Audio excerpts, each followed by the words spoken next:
मर्द को कटना पड़ता है इज्जत कमाने के लिए।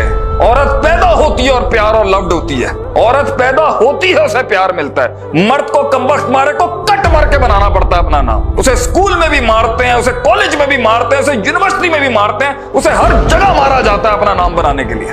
और अगर वो कमा ना सका तो उसकी लाश खड़ी कर दी जाती है इस माशरे के अंदर। थका हुआ घर मर्द है, मारे खा का मर्द घर है, जलील होके मर्द घर है, और उसके घर वाले ये ना समझता हो कि स्ट्रेस किस लेवल का होता है एक मर्द को 30 साल की उम्र के बाद। और फिर भी उसने बच्चों के साथ बच्चा बनना है और बीवी के साथ उसने रोमांटिक होना है। मर्द को आग से जलना पड़ता है अपनी इज्जत बनवाने के लिए।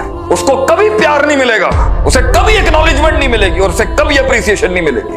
वो आंख खोलता है और उस पर जिम्मेदारियों के पहाड़ होते हैं, दुश्मन होते हैं गैरतमंद आदमी के। बगैरत के लिए सब आसान है। This is the reality of the man.